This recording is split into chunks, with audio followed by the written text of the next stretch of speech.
We have same exercises and we are partners. We are equal partners. You can't do cybersecurity without private companies because they own critical infrastructure, they provide internet services. So to survive in this world and to have stable and secure digital space, you need cooperation among all multi-stakeholders.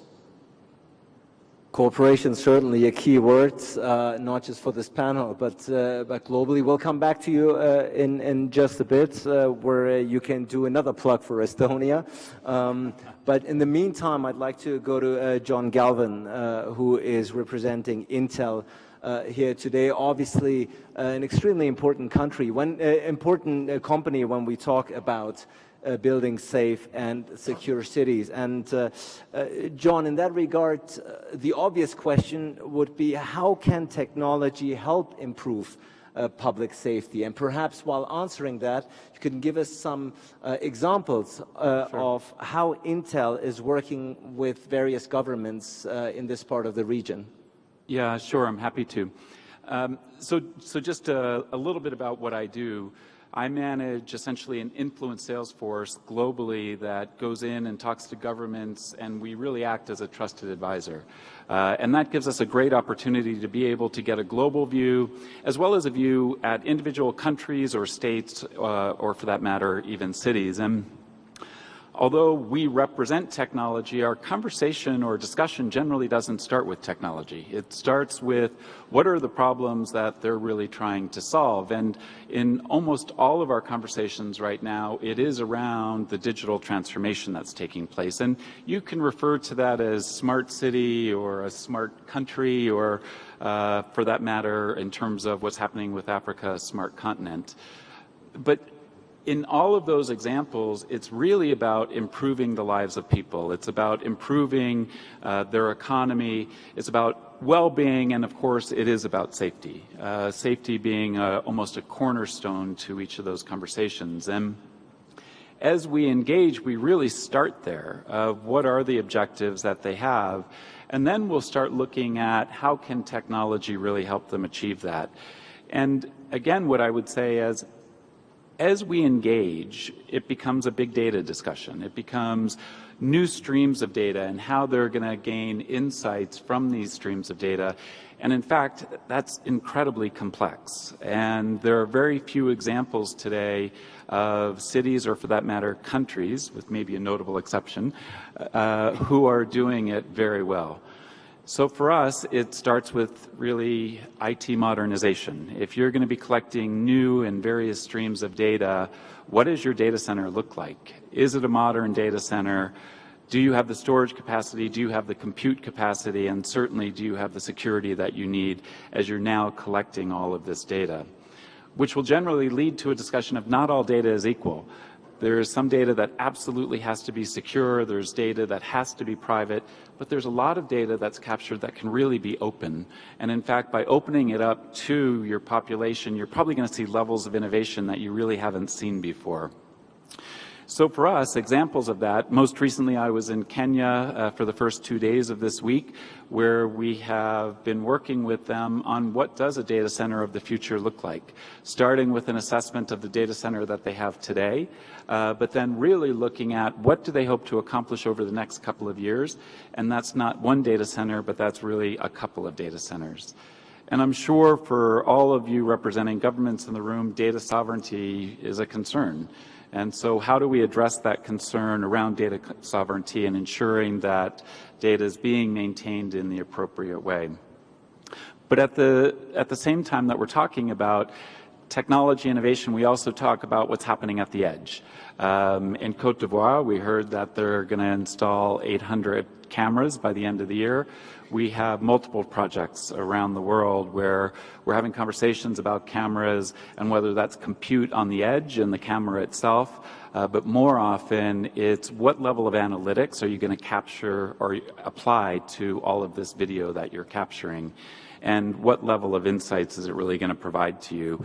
And now moving much more into conversations around artificial intelligence and machine learning, where we can actually do things much faster than we were able to do before, and now really providing insights and specifically to risk management and risk mitigation by all the video that's being captured. So from my point of view, technology is certainly core to all of the conversations that we're having around digital transformation, but the conversations are far more than just the technology.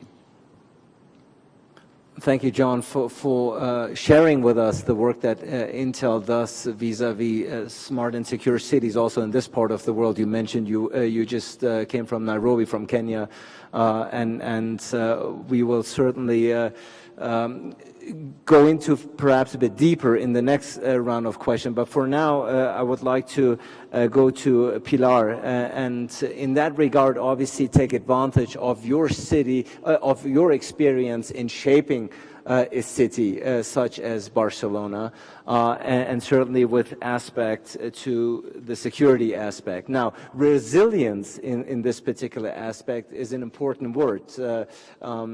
In the conversation we've had prior to this panel, you said that Barcelona has become, if you will, a reference for a resilient city. Perhaps you can share with us and the audience what and how you would define the term resilience and what you actually mean by that. Thanks, Ali, for the introduction. First of all, I would like to talk about of Anteverti, my company.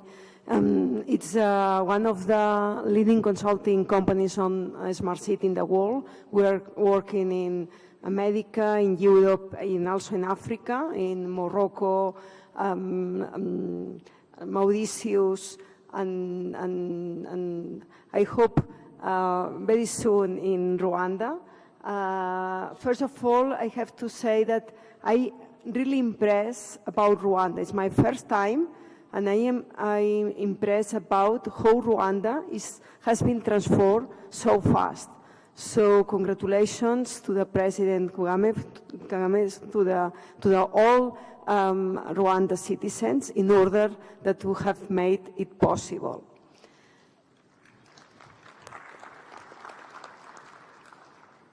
Coming back to the question, and I am the CEO of Anteverti, but also the curator of the Smart City Expo World Congress, the reference event in Barcelona, and there we can share a lot of experience of a lot of cities. Last year, the event was attended for more than 500 cities from 90 countries, and security is one of the key points of smart cities.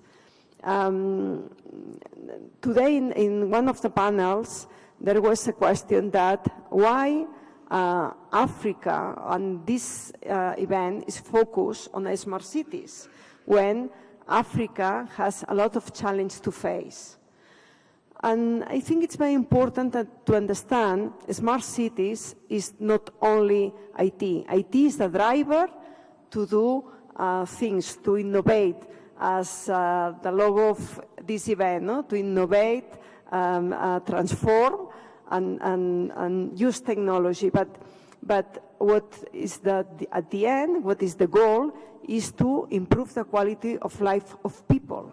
So this is a target for Africa, and ICT can accelerate this process. For this reason, it's so important this meeting focus on smart cities. And smart cities requires an integrated vision of all of the areas, mobility, energy, of course ICT, health, education. And for this, SAFE is one of these pillars, because to have livable cities, to have a high quality of life, we need cities secure and safe. And there are a lot of aspects, and in this panel there are different visions. I would like to talk about resilience, because to get safe and secure cities, we need resilient cities. Cities that can reduce the risk facing natural disasters and man-made disasters, and also how can recuperate so fast. Barcelona is a modern city, is a reference city in the world, but I like to talk a little bit about storytelling that happened 10 years ago. Before that, nobody thought that in Barcelona was happen something, natural disaster or something, because we don't have court case, we don't have problems with tsunamis. But 10 years ago, only 10 years ago, as fire in energy central tower, we have an energy blackout for 3 days, affecting 300,000 people in the city. For us, incredible. How would happen this in a modern city? So we learned that the city was not prepared to react, to reduce the risk and to react. So Barcelona started to a smart city, to a resilient plan in order to analyze the risk in all areas of the city, in all the infrastructures, to prevent the risk and how to react to this risk. And for this, ICT is very important to recap all the data and to integrate all the data in order that through artificial intelligence to can identify the risk and plan the reduction. But the other question is what other panelists told before, the cooperation with the private sector. If you are talking about to be resilient infrastructures, you couldn't do it without the private sector.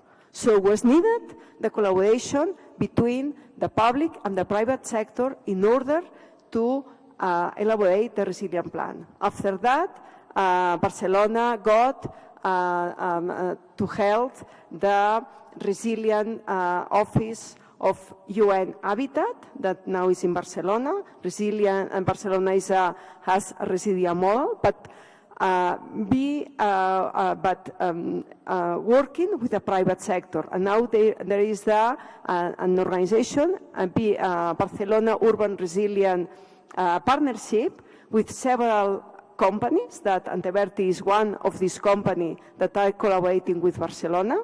And I think this is one of the main lessons. You have to work together with the private sector in the resilient plans in order to reduce risk and to plan to recover very fast. Thank you. All right. Thank you so much, Pilar, for sharing with us. Many of us associate Barcelona obviously as a beautiful city, great foods, great football. Now we have learned that it's also a front runner and case model when it comes to building a safe and secure city. So thank you for that. We have policymakers on this panel. We have city representatives. We have a representative from one of the largest corporations in the world. Now it's only fitting that we hear from a former military man, retired General Yari Cohen from Israel. General, if you look at the cyber threat that we're facing these days on a global challenge, and with your experience, if your experience, if you could share with us your experience, not just right now as somebody who deals with this issue on a daily basis, but perhaps taking into account your experience as a military man as well. What are the threats from the cybersecurity perspective for smart cities? If you could prioritize them in your view as to what are the most pressing issues facing the cities today? I would like to thank for the opportunity. No. I would like, Yes. I would like to thanks for the opportunity to be here to take a part in this distinguished panel dealing with the potential and the threats of smart cities, which cyber is one of its major risks. I would like to start by expressing my belief and opinion that cyber threats upon smart cities in Africa are no different than any other continent. There is all the time permanent of cyber attack in the global world. I know that this is not the day to quote the director of the FBI, and I really not be involved between Trump and the director, but I really agree with him, with this quotation. He said from his experience that there are only two types of countries, organizations, companies, and smart cities. Those that have been hacked and those that will be hacked. And that is even merging to one category. Those that have been hacked and those will be hacked again. And now I'm coming to his conclusion, and I really agree with it. Maintaining of code of silence of cyber attack will not help us in the long run. I met many companies, also countries, that try to deny that there is a big problem. There is a big problem with cyber attack. Now I would like to give you another optimistic data. If I would ask you, how many cyber attacks occur in the world per second? What would you ask me? What will you say? I think that some of you would say 10,000, millions, 10 millions. I will give you the number especially for this panel. I do think that the number exceeds of 1 billion. Now you ask me, how do I know? I will tell you. If the very famous cyber company Checkpoint, I do think that in each computer you will find the firewall of Checkpoint.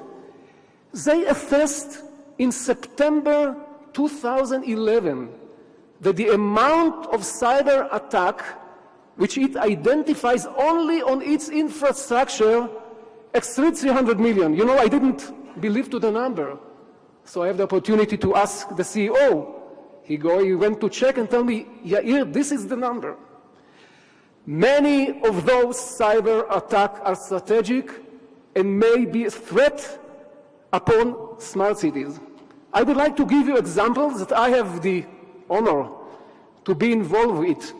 In South America, very far from here, the largest dam in the world, which giving hydroelectric to Uruguay, to Paraguay, and to Brazil. 20% of the electricity of Brazil is derived from this dam in Itaipu. Organized crime, they didn't try to hide their intention in order to get an influence upon the government. They blocking, they stopping, and they attacking by cyber this dam. The major cyber attack which occurred caused to 60 million people, I quote the Brazilian media, 60 million people were under darkness more than 6 hours. I say it slowly. 60 million people were under darkness for more than 6 hours. It's incredible. It's unbelievable. And it could be happen everywhere. Why? I don't want to go to technological issue, but I would like to give one component. I think that it's very famous because this component of SCADA was one of the major issues that was attacked by the Iranian nuclear reactor, and I don't want to talk about military, only on peace. 90% of the whole critical infrastructure in the world based upon SCADA. SCADA are protocols from the 60s. Nobody can replace it. Each hacker can penetrate and can do the same as the organized crime in Brazil did to the dam in Itaipu. So I do think that we are in a world which cyber is not cyber. It is not security problem. It's a national problem. But it's not only national problem, and I agree with my colleagues, it's also international problem, and only by international cooperation we can cope on this threat.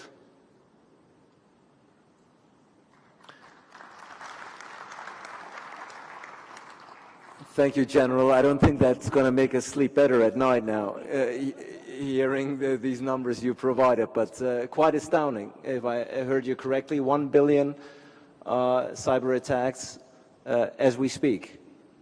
That's not comforting, but more challenge than and more task for the individuals here on the panel, and that's why Minister Kone, I want to, as a policymaker and a minister who deals with this particular subject matter on a daily basis, I assume you also travel all around the world, Minister, and get a chance to compare and talk to your counterparts internationally. Since we are in Kigali today, as far as building safe and secure cities and battling cyber threats, Minister, how would you say Africa is doing? Would you say that Africa is, as a continent, known very well that we're not talking about homogeneous countries, but how would you rate Africa's performance and, of course, Cote d'Ivoire's performance here in this regard? You know, it's my business, and everybody looks at the world from his narrow, wide window. Okay. That's quite all right. It's a pertinent issue where I would like to get both of your opinions. You look at me, now I leave. That's right. But you know what? You know what? Since you started, and I am curious about your assessment vis-a-vis Africa, and once we get that assessment, perhaps we can have the minister comment on that. Okay. Okay. Now you're actually on. I think, again, everybody looks from his own perspective, from his own window. But I do think that it's a global problem. I don't think that I can give any high marks, to each country. I do think that in the United States, for instance, it's more complicated than to solve it in Rwanda. You cannot take continent. You need to take countries. And United States look at the solution of the problem as a continent. And I do think that if you take United States, yes, you can say, look, this is they are talking about cyber all the time. But they have more, problems than in the countries of Africa. I do think, and now I finish, each country needs to solve its own problem and to achieve, and here I agree with my colleague, to achieve cooperation, because without cooperation, you can do nothing. I would like to give another example from Africa. My country was attacked by 4,000 computers from Africa. 4,000 computers attacked the government, the institution. Without government, you cannot do any smart cities. After investigation, deeper investigation, we revealed that the attack was not from Africa, was not from Kenya. The attack was very close to our borders. It was not serious attack. It was DDoS, what we call DDoS attack. It was not serious attack. But what I would like to stress, that cyber enabled to the hacker to camouflage himself, to hide himself behind server of other countries. And this is a problem. Minister Kone, if you want to take up that word that the General provided, cooperation, where's the cooperation? Where are your partners, and where do you see, as I said, Africa and your country in particular, when you look from a global perspective? Merci bien, merci au général qui a pris la parole en mon nom. Ce que je pourrais dire, c'est que la situation de sous-développement numérique du continent africain est malheureusement une chance aujourd'hui en ce domaine-là. Le fait que nos villes ne soient pas encore fortement équipées, le fait que nos populations ne soient pas fortement équipées, le fait que nos réseaux ne soient pas complètement interconnectés, etc., fait que les risques, en réalité, sont relativement faibles. Mais c'est un risque qui est croissant. C'est ça qu'il faut bien voir dans tous les pays africains. Ce risque, il est croissant. Nous avons commencé dans chacun de nos pays à traiter, par exemple, la solde des fonctionnaires, évidemment, par l'informatique. Nous sommes passés à la gestion des réseaux d'électricité par l'informatique, etc., etc. Donc, de plus en plus de portes s'ouvrent. et permettent à des esprits malveillants, et malheureusement, de commettre des actes. Donc ce risque, j'insiste là-dessus, il est croissant pour tous les pays africains. Et la solution, l'une des solutions, évidemment, ça a été dit avant moi, c'est la coopération. C'est la coopération parce que c'est une problématique qui est mondiale. Les États-Unis sont confrontés au même titre que la Côte d'Ivoire ou le Rwanda ou le Kenya, etc. Tous les pays du monde sont concernés au même niveau. Des exemples ont été donnés tout à l'heure. On peut prendre celui de Dallas d'il y a quelques semaines, où un hacker a réussi à faire hurler toutes les sirènes de la ville en même temps. Bon, ça a créé une panique dans toute la ville. Il y a eu bouchon sur tous les systèmes téléphoniques d'appel d'urgence avant d'être traités. Mais quelle conclusion on en a tiré? C'est que la ville n'était pas prête. Elle n'était pas prête à affronter ce type de difficultés. Et surtout, les responsables ne voyaient pas comment ils pouvaient s'organiser rapidement pour faire face à d'autres attaques du même type. Et ça, c'est Dallas, aux États-Unis. Donc, vous imaginez qu'une ville africaine moyenne a très peu de capacités aujourd'hui pour faire cela. Ce que nous faisons aujourd'hui, c'est principalement de la coopération. Nous avons ce qui s'appelle les CERT, les Computer Emergency Response Team, dans chacun de nos pays.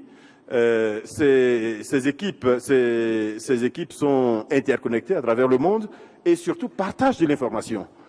Partagent de l'information sur toutes les attaques, les auteurs des attaques évidemment quand on les connaît, les modes opératoires, les remédiations qui ont été faites, etc. Et cela permet comme ça d'enrichir des bases de données et de partager de l'information qui permet à chacun des pays de se renforcer en matière de lutte. Nous pensons également que cela va se faire par la formation des utilisateurs, mais également par la formation d'experts, parce que nos pays manquent d'experts pour affronter véritablement de façon efficace ces risques qui sont nouveaux. Donc la formation, nous avons mis l'accent en ce qui concerne la Côte d'Ivoire sur la formation. Nous avons mis également en place une unité de lutte quotidienne pratiquement contre les cyberdélinquants, principalement nationaux. Donc là, c'est principalement une activité de police quotidienne, mais de police sur les réseaux, qui permet de traquer, de voir, d'enregistrer les plaintes, de poursuivre évidemment les délinquants, de les punir, etc. Mais nous voyons qu'il y a de plus en plus d'activités, malheureusement, au niveau de cette unité, qui a commencé toute petite et qui, chaque jour, croît parce qu'il y a de plus en plus d'activités de cyberdélinquants qui se déroulent. Donc, pour conclure, je dirais que nos pays seront malheureusement de plus en plus confrontés à ce type de menaces. Nous n'avons pas d'autre choix que de nous former pour y faire face efficacement. Nous n'avons pas d'autre choix que de coopérer au plan national et de coopérer au plan international entre nous, pays africains, mais également avec des pays plus aguerris, des pays occidentaux, pour être en mesure de riposter plus efficacement. Je vous remercie. Thank you, Minister. And I think the need for cooperation on a national and international level emerges as a common theme here on this panel. And that's why, Ambassador, I want to bring you in here at this point. Perhaps the Minister was so kind to share with us his experience vis-à-vis his continent. Perhaps for the audience, you can tell us about how the cooperation is in Europe, and particularly what's place in fostering that cooperation. Yes, thank you, Ali. And to start with, I think that at the end of November we can show our excellent cooperation between Europe and Africa when we have EU and African summit in Abidjan. So Minister definitely will be there, and I'm sure that we will do also some digital subjects, digital things there. But coming now for a second back to Estonia. Those of you who haven't heard about the country, those of you who Skype was invented by Estonians. which means that we are very e-dependent. We call it e-lifestyle. We have about 2,000 internet services provided to our people. What does it mean? It means it makes us e-vulnerable. Those countries who are not so developed in e-services might not even understand that they are under DDoS attacks or any other attacks. We do understand. Just a couple of examples, what does the e-lifestyle mean? 99% of bank transactions are done online. 99% of tax reforms are filed online. We were the first country in the world to go to introduce internet government, paperless government. We were the first country in the world to introduce internet voting in 2007, and we are still doing it. Today, when some countries are stepping back and are becoming hesitant about the means that ICTs can provide, we believe that we have to keep to our lifestyle. We have to be prepared for challenges. We have to do our homework, but we shouldn't step back when we see new challenges. We have to face the challenges. As to international cooperation, what we have learned so far? We have learned that in cyber, nobody is small. My country, 1.3 million, yeah? It's one street in Cairo. It's 1/4 of Kigali. It's smaller than many cities in Africa. But thanks to cyber and thanks to digital approach, e-lifestyle, we see that there is no division small, big. There is division smart, not so smart. And those smart are those who can take advantage of ICTs. And my last example on that field. For example, we introduced digital signatures, which means that sitting here, I can sign my bank documents. Digital signatures, our population, 1.3 million. So far, we have given about 250 million digital signatures. It saves us every year 2% of GDP. 2% of GDP, if all of us start doing that. That's why we need cooperation. I think that internationally, the basic point should be that although cyber does not have borders, cyber is not a jungle. There are rules. There are national rules, there are international rules.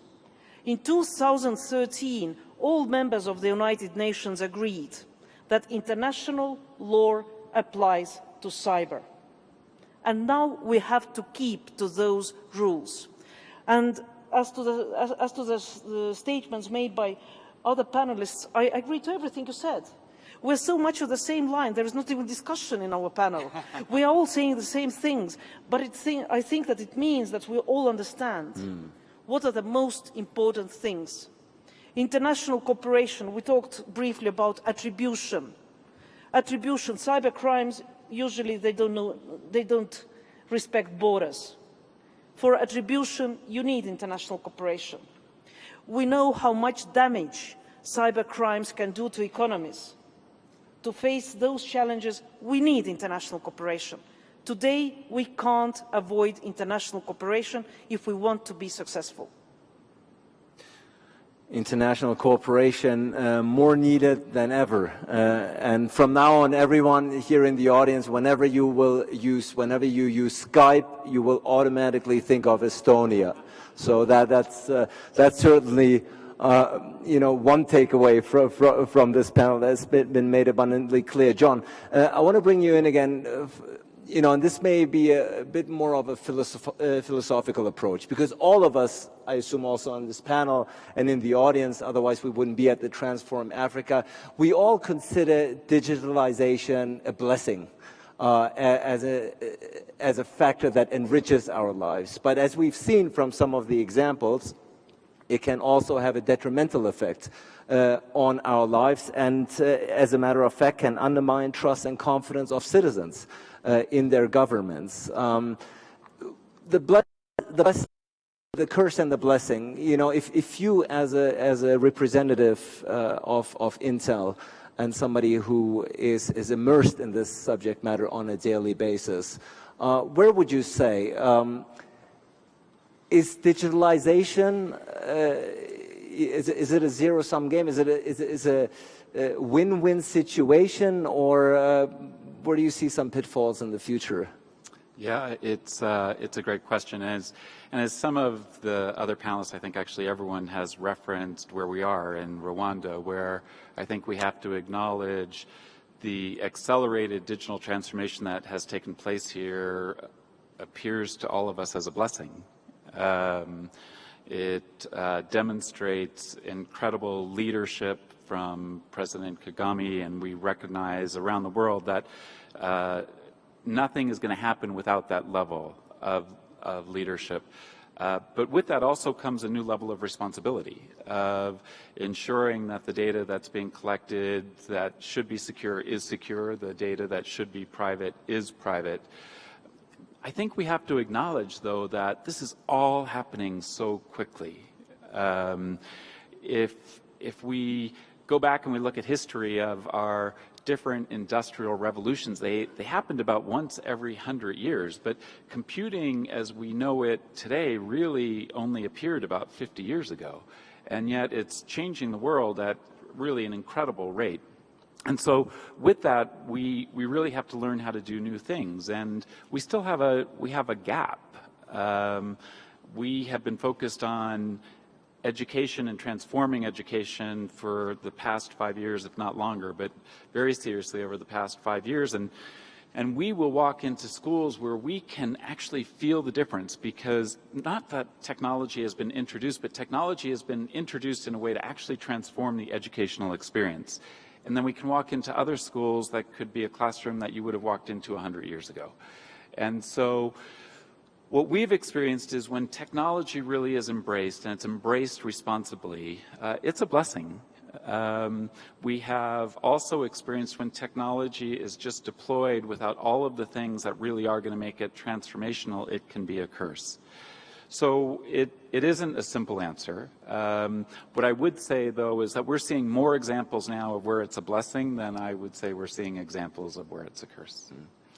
And as time is slowly running out on this panel, I do want to get everyone in once more, but I do look in the audience and don't want to exclude you from this discussion. So if you have a question that you would like to pose to the panelists, now would be a good time. I see the gentleman has his hands up. Please introduce yourself quickly. Thank you. My name is Karekezi Parfait. I'm priming from Rwanda Housing Authority in Rwanda. So my question is, African countries need to develop, and we need to change, to transform as we. This is the term, this summit. We need to transform Africa, and transform means I heard, but that economically, especially, things need to change and have a good life. And one thing that I heard on what you're saying is that cyber attack goes with data, with the knowledge that we have on what we have now. And many times here in Rwanda and in many parts of Africa, we are missing data about Africa. Many times as you go to Google, you see that Africa is only fight and those wars, but there are so many good things that happen in Africa, but which are not documented. So my point is this, as we want to have a citizen to have a good life, I'm asking myself, what are the channels, the safe channels that you can use to have this data and to manage them very well, so that we cannot have these cyber attacks and other things that even the system even that we can have in order to have this safe and these people can develop in a safe way. Thank you. All right. Thank you. In the interest of time, I will collect a couple of questions and then throw it back for a final round. The gentleman right next to you. Thank you. I'm Dr. Bazimia Peter. I come from Rwanda Urban Planners Institute. My concern is simple. We are talking of transform Africa, smart cities. But from the various experiences that we have had, I have not had any contribution towards contextualized approaches. that recognize uniqueness, specificity of each and every individual country and city. How do we incorporate the niche characteristics of each city and each country into smart cities and transform Africa? All right, thank you. Question that I'm sure the panel will be happy to answer. The gentleman there in the back, yes, the microphone is coming to you.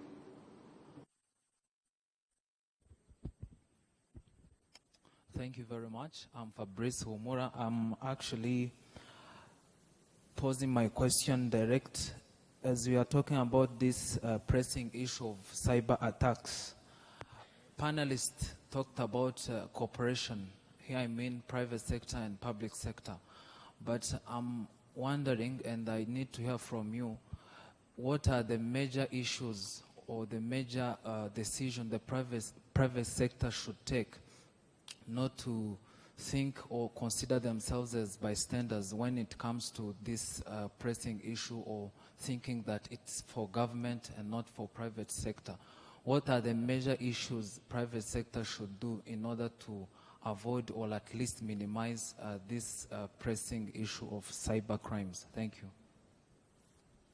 All right, thank you. And John will perhaps address that in just a moment. And we'll take the last question from the gentleman there. Thank you. My name is Rafael Shalev. I'm from Balton, Rwanda. We all agree here that cyber is one of the critical risks that we have. With the cyber attacks, it can cause for some damages, lives in risk. So why the world or the nation is not contributing in reducing the prices and the costs of the solutions, of the security solutions? Because in the end of the day, you come and you offer to the government a cybersecurity solution, and then they look on the cost, and then they are compromising on that. Over here, we cannot compromise if you really think about the lives that it's in risk. Thank you for this question, and we've collected, we have one more. Go ahead, please.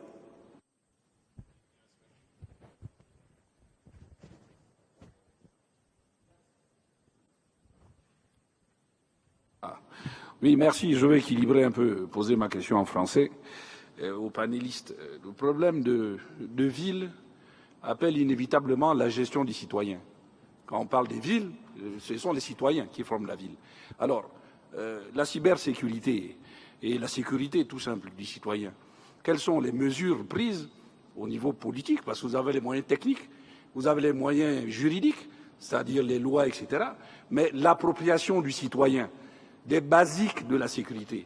Et vous n'en avez pas du tout parlé, alors j'aimerais bien savoir un peu quelles sont les politiques mises en place pour que les citoyens s'approprient le concept de sécurité, de cybersécurité. Parce que si ces citoyens laissent leurs adresses ouvertes dans les cybercafés, ici et là, exposent les ordinateurs familiaux, les Android ici et là, rester connectés, les frigidaires où on peut connaître le contenu même de votre nourriture dans votre frigidaire à distance, tant que l'Internet des objets est maintenant la mode.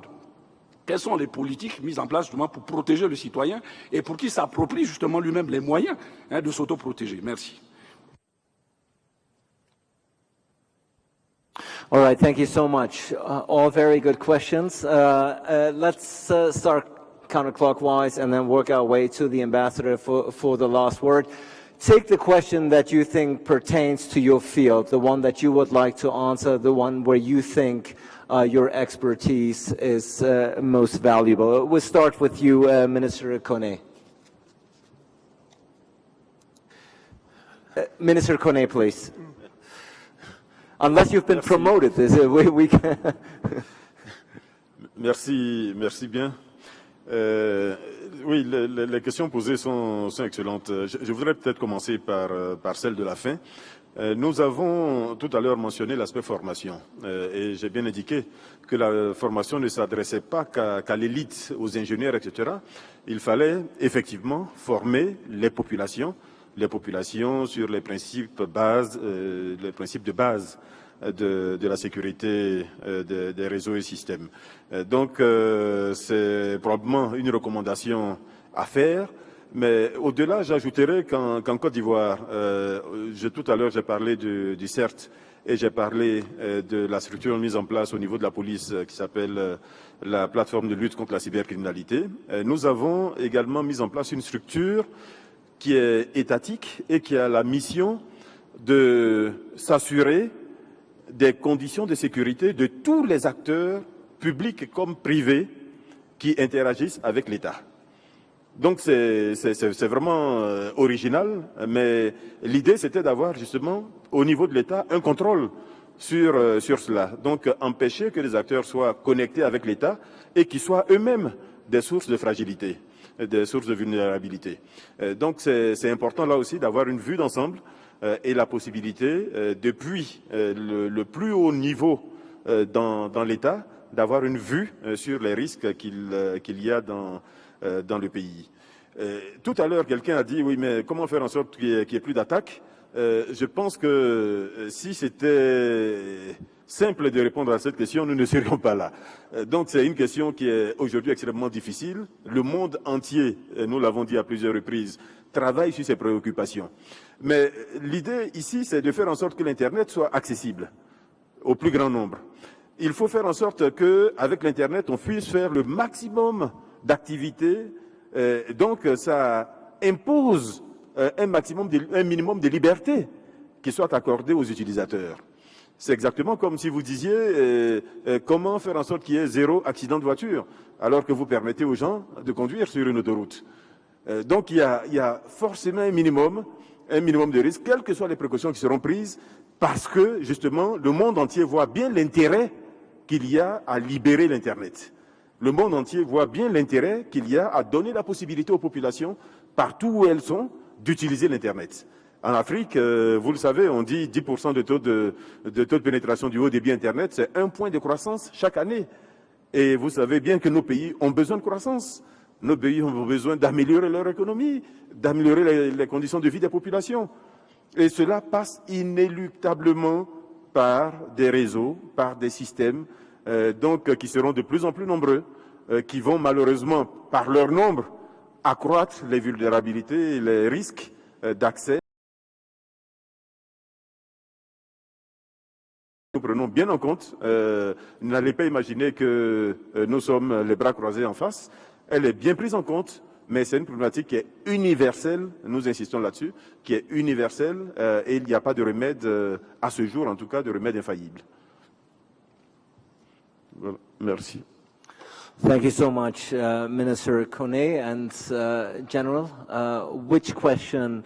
I'm sure quite a few. I've heard quite a few that applies to your field of expertise. Please take it away. I would like to summarize. I do think that a wonderful dream of smart cities is threatened by cyber. I do think that in the everlasting game of war between defender and attacker, there is a huge gap now, currently, in favor of the attacker. I can explain it, but we have no time, so I quote another head of the NSA and CIA that now is running a protection cyber company, and he said, Mike Hayden, very famous one, and he told me why he put his hands on his head. We've built our systems and our future upon capability that we haven't learned how to protect, and this is the situation now in the world.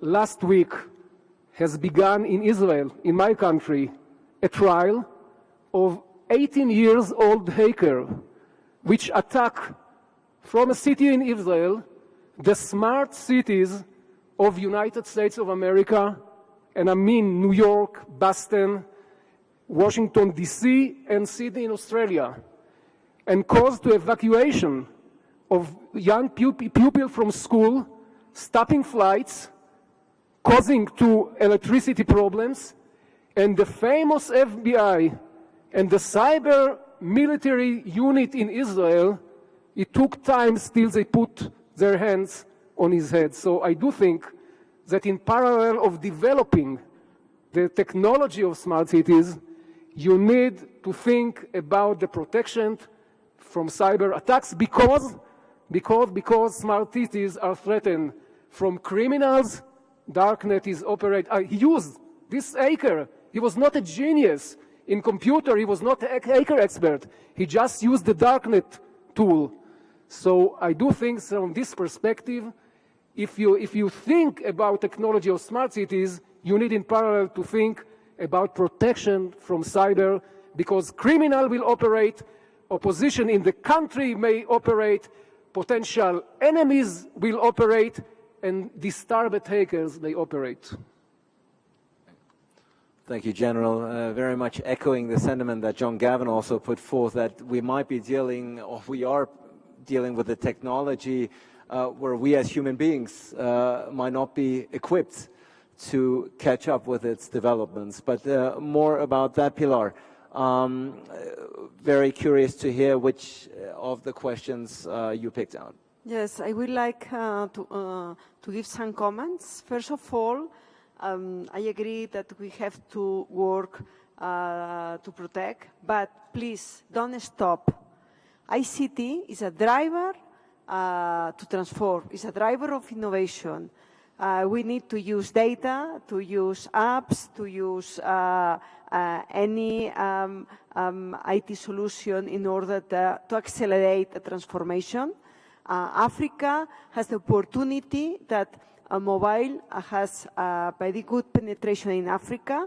I think Africa had swept some steps. Africa with internet connection based on computers have had low penetration, but mobile connection led to that mobile have been used for a lot of citizens. So train the people, train the young people in order to be sensible of that, but not stop. Use data, use IT, because it's a real driver.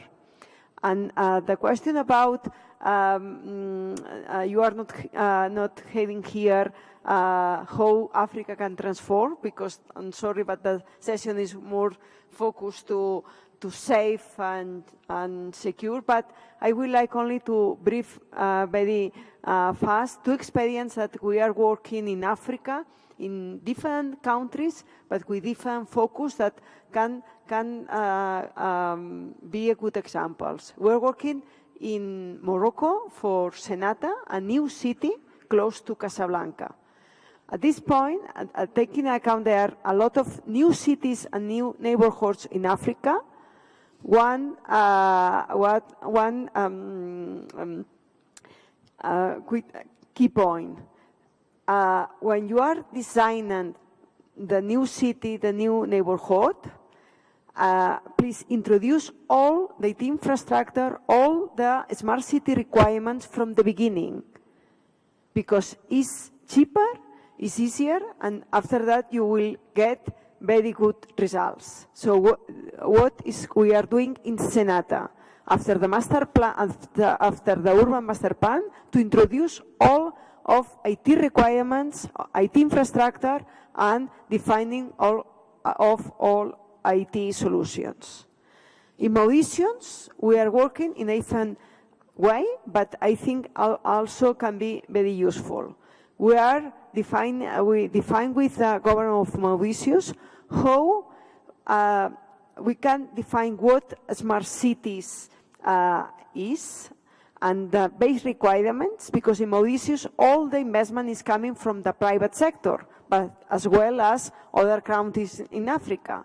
So we define what is the base requirements, and the government, all the private investment that fulfill with these requirements, the government help them with tax reductions in order that guarantee that all the private investments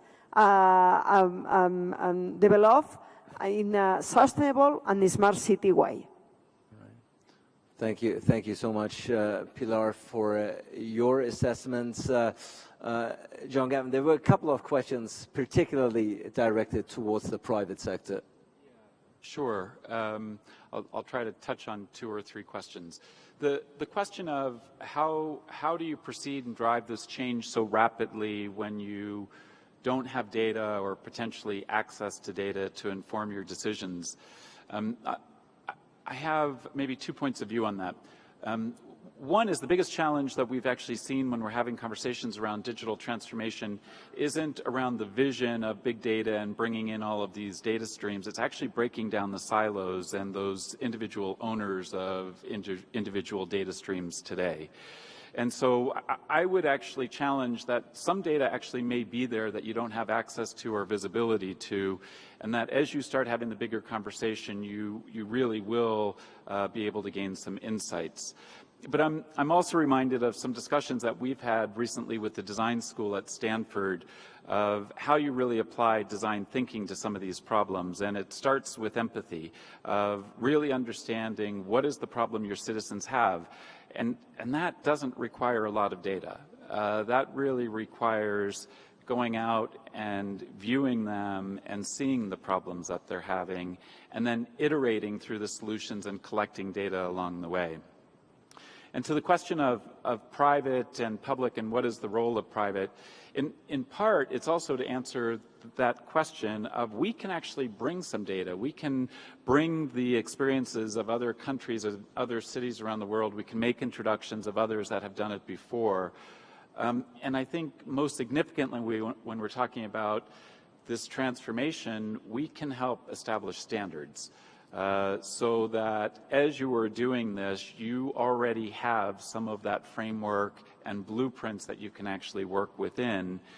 And we have to partner in the same way that you describe partnership. It has to be a real partnership. It's not that we go drive those standards and we walk away. We then partner with you to see, did we get it right? And if we didn't, we iterate along the way so that we can. And then I'm just going to touch on one third question of, as you do this throughout Africa, there are individual city needs you have to recognize, and the answer to that is absolutely. Every city is going to be different, every country is going to be different, every continent is going to be different, but that doesn't mean that we can't bring in case studies or examples of who has done it really well.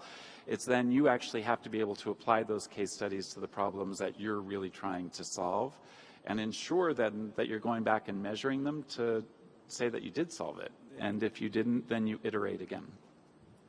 Thank you so much, John, for your expertise and assessment. Ambassador, final words belong to you and in Estonia. Thank you. Thank you. I very much agree with what John said, the last thing. There are no universal solutions for individual states and individual countries, but we can learn from each other. So when I brought the examples about my country, I wasn't saying those are the best examples in the world, or you should all do the same way. These examples, they are out. If you want to learn from them, we are open. Please come and learn.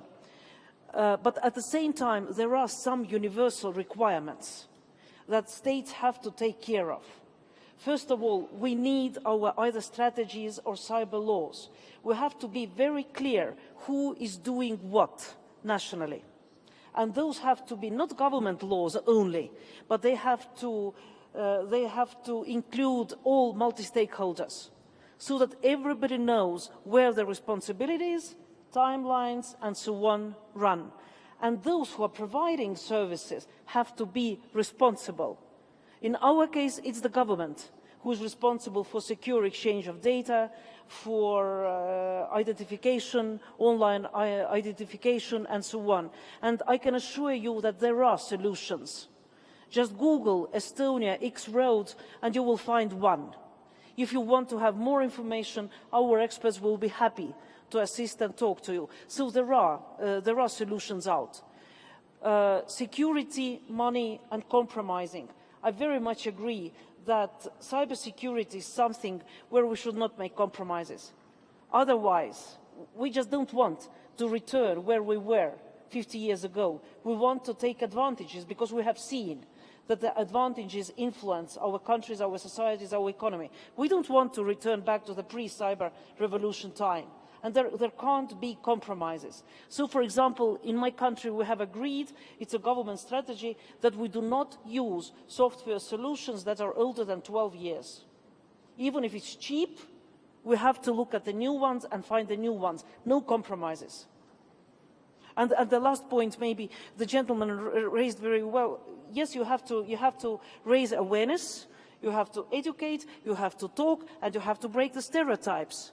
For Estonia, for a long time, it was a stereotype that e-services are for young geeks. That's not true. When we look at the statistical data about internet voting, women of my age, 55 plus, are the majority who are doing internet voting. We have to educate all people, all groups, and start from kids. We have to start so that, for example, we introduced in the first grade programming and cyber hygiene. And we have to demystify cyber. If we start talking about cyber, everybody thinks we're talking about something so sophisticated. That's not true. As soon as I push the button, it's cyber. And we have to explain it to our kids from the very early age, and even to those who are 90. My mother is 91, she's Skyping, and she's very good with e-services. Well, clearly there must be something in the water in Estonia. I think that's for certain. It's been made abundantly clear.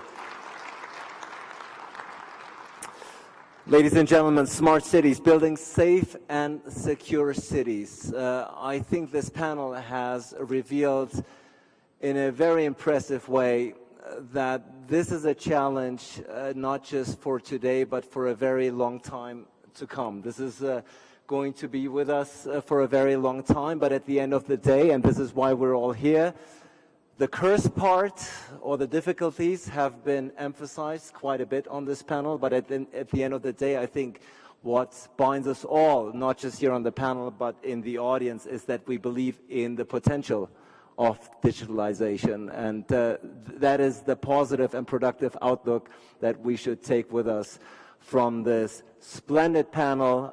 We're closing. I took away many, many new insights and information. Thank you so much. And we're closing this panel. Thank you for your active participation, and ending this panel with a big round of applause for this spectacular panel. Thank you.